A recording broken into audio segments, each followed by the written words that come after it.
I'm pumped. You know why I'm pumped? Because I've done this video 3 times now. This is the 3rd time. The first time I wasn't recording. Man. The second time was because I tried to like undo all the things that I did so I could redo them. Turns out that doesn't work very well. So I've had to uninstall cursor, reinstall cursor, and here we are. I'm crazy. This is just fun. Doing it for you guys. All right, here we go. Listen, today's video. 2 things. Uno, dos, tres. No tres, just 2. Okay, 1. If you're opening up cursor and you're like, this is a code editor, this is so intimidating, it's okay. I'm there with you. It can be very intimidating. All of this is super intimidating for a lot of us. I want you to think of cursor as just a text editor. It's like Google Docs. It's like Microsoft Word. Whatever you've got to edit a document, a text file. That's what this is, okay? If you're a developer, it could be a little bit more. At its core, though, it's a tool for us to leverage AI to help us.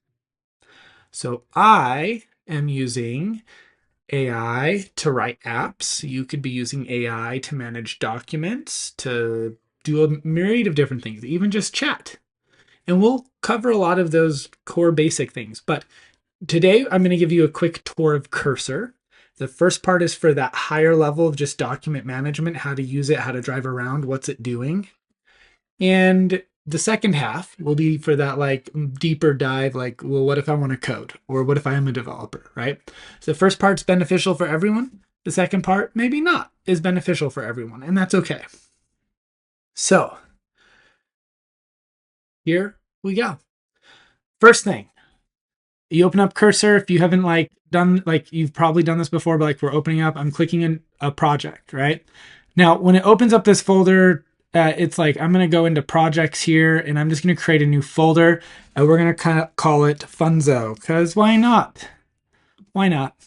So now I'm in the Funzo folder in my projects folder and we're going to open it up. Now I know where it's at, right? But everyone else may not know where it's at. Okay.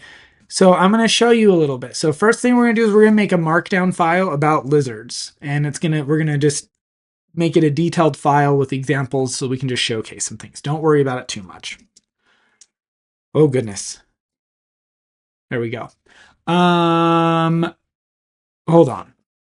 One thing I just noticed, I have the new cursor. So I've got like this single chat option here. You guys might have chat, composer, or whatever, but chat by default is now composer.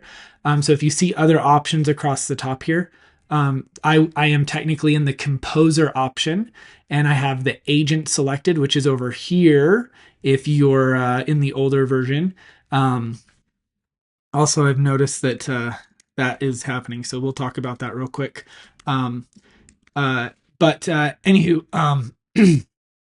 so yeah, it's a little bit different than some of my other videos, and that's okay. Updates happen, software changes. I've just learned to embrace it, embrace that change. So, here we go. So, any file, one lizards, and it's really detailed, really cool things I was going to do. It's some filler text, so it's going to be serious stuff. But I showcase all the functionality of the file, headings, tables, quotes, lists, bullet points, numbered lists, tables, quotes, tables. Maybe for like cool engineer if you want a lizard to be possible, or like absolutely cast lizard file. Just showcase the ability of markdown files, get that and we'll do that. All right, let's get that going. So while this is building real quick, I do want to emphasize that the reason I'm saying markdown file is that's really the type of file I think you get the most bang for your buck in using to manage documents inside of Cursor. So anytime you make a file, like if you don't know what it should be, just make it a markdown file for, if it's a Word document, text, whatever. 9 times out of 10, you can take these markdown files and you can copy and paste them into Slack for like good messaging. A lot of email clients will accept them as formatting. Not all, but a lot do. Confluence will accept it as the formatting. So you kind of can have it like auto format a whole bunch of stuff for you and then drop it into these other places where you might be like highlight header, highlight quote, like it just did it all for you, right? So we won't get into that too much, but we now have our file. And the first thing I want to talk about is something that you already saw. If your eyesight is bad or your monitors are far away from you, you can hit Command or Control and then do the minus key or the plus key to zoom in and out. I kind of like it about right there for me. My monitor's a little ways away, and so this is good for me. Again, this is Command or Control plus or minus to find the right zoom. And the right zoom is what's right for you. You know, if you screen share, people might be like, can you zoom in a little bit more for me to see? And that's how you do that. Command or Control plus or minus. Huge winner there. The second thing that's really important is the theme, the color theme. I personally have an eye stigmatism. Not everything's super easy for me to see. And so we'll talk about that in more detail. But the most important thing to kind of kick off this exploration is your palette control. So that is Command or Control Shift P. That opens up this thing here, and you can type a lot of things in here and it'll show you things. Like I can hit save through here, right? So this is a way to like find a lot of the options that you have by typing. Now if I type theme, there's the top one is the preference color theme because I've recently used it, as you can see. But if I hit enter here, because I typed theme, it would find it, and I hit enter, I can kind of come in through here and be like, well, I would like a light theme, right? And now everything's light, and it gives you better, different type of contrast. There is even a high contrast model here, which might be what you want. It's just kind of up to you of what you need. There's lots of different options. Now, I personally, I'm going to leave this alone for a minute. We'll revisit it in a moment, but like, that's just like the quick, like if you need to change the visuals to help you navigate better, that is the easiest way to do it. As we move through, I think there's one other hotkey I want to talk about, and that's Command or Control comma. This opens up the settings for the system. And if I minus out a little bit, I zoomed in too much, it'll have these other options here, and this is where you can find like cursors settings, and you can get the full cursor settings here. And then you can find this MCP thing, and maybe someday we'll do something with that. But that's just real quick. Just want to show you where that's at. It's kind of helpful. Again, that was Command comma or Control comma on a Windows. So what if you need to find some stuff in your area, right? Well, you've got this thing, and I want to send it like as an email. I can potentially drag and drop it from here into some email clients, but if I right click on it, I should be able to have a Reveal in Finder or Reveal in Explorer, I believe, on Windows, kind of in here somewhere. It might be like down here or whatever. But if I just click this, it will open up the Finder window, and now I know where it's at. And then I can kind of, on Mac, at least I can right click here and kind of see how that relates to the rest of the world. And I think Windows is kind of similar from my memory of working with it. So I'm going to close that because I don't need it at the moment. Next, let's say I need to find something in this folder that I'm working for. Like I want to find the word lizard, like that should show up a lot, right? So I just typed lizard, and then here are the search results over here. So here they are. Also, I can use the chat over here. I can be like, find me all the places where it says lizard.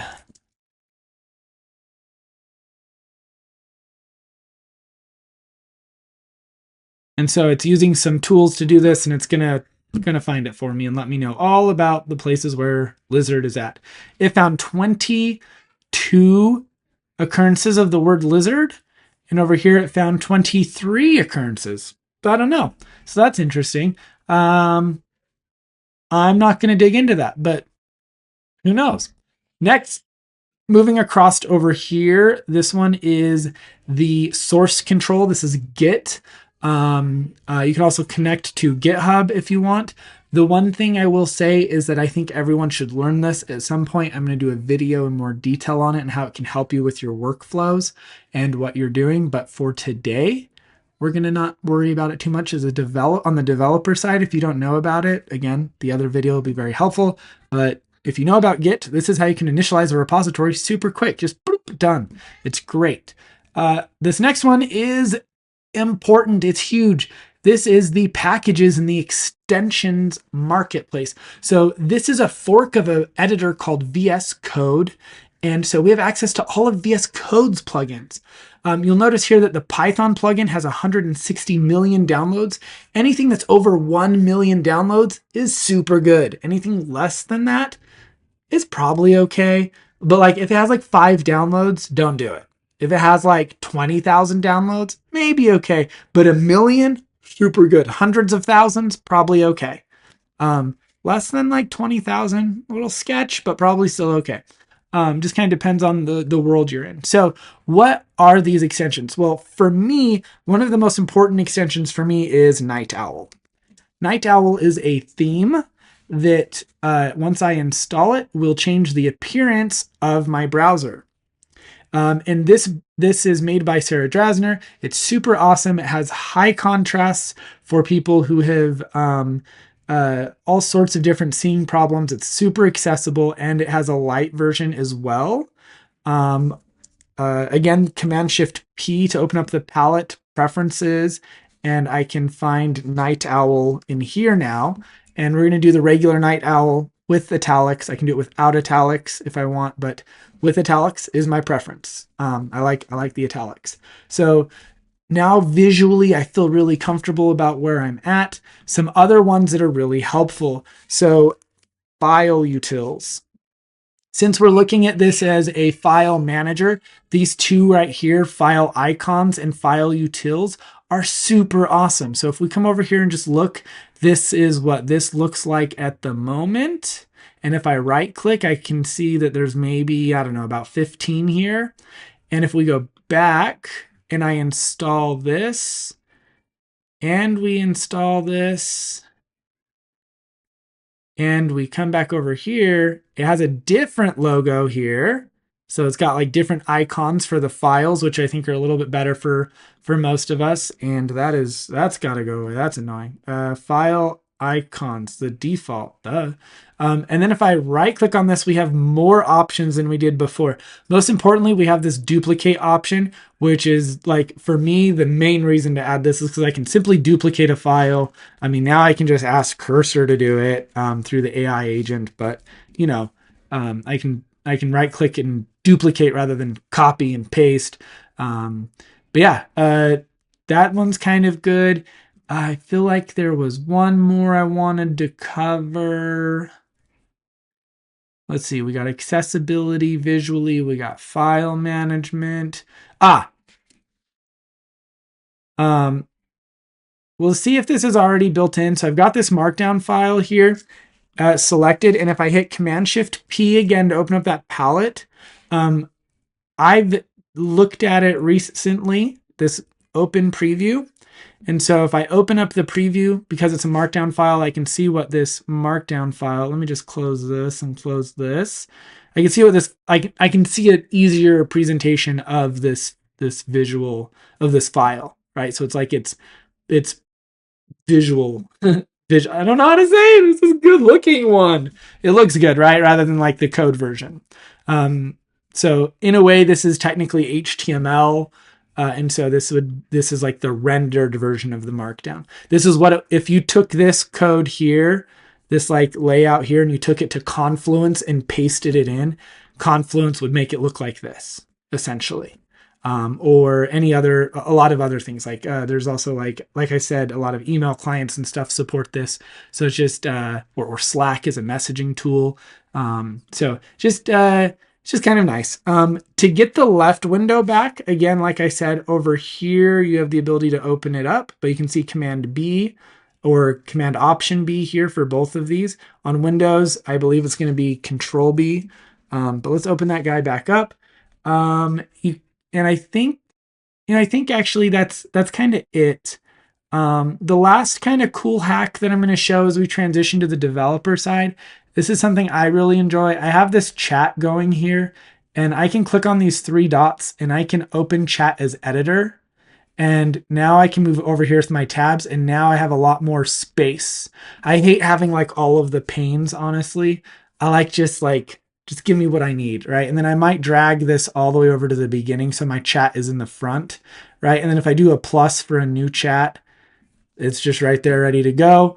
I do need to, unfortunately, this is the only unfortunate thing. If I want to see the history of my chats, I've got to open it up and I can see my history. So I can go back. This is the show history button here. But when you have it as an editor pane, all you can see is the history, which is kind of cool. So then I can just be like, boop, take me back to that one. I don't like that it jumps it around. That's a whatever. It is what it is. But yeah. And I really don't have much more. Like if you just think of this as a text editor, like you're just editing this text. So for those of you who were interested at the high level, just like show me how to poke around and like make this a little bit more comfortable to use, I hope that was helpful. Hi, just kidding. So the next part, that was the developer part, got really long. Not going to do two videos, not going to do one video. We're going to do two videos because it was too much. So the other video is posted in my channels. You can go find it. It just ended up being way too much content for one video. So yeah, I think my runtime right now is 42 minutes and no one needs that. So two videos. We'll see you on the other side. I hope you enjoyed this like high level kind of like cover of Cursor to help you if you're just looking at it to be a file management system for you and to help you like manage and edit your files locally with the power of AI rather than like building apps, which is totally an acceptable route. So anyway, have fun on this journey, buckle up and keep safe and enjoy the ride. We'll see you later.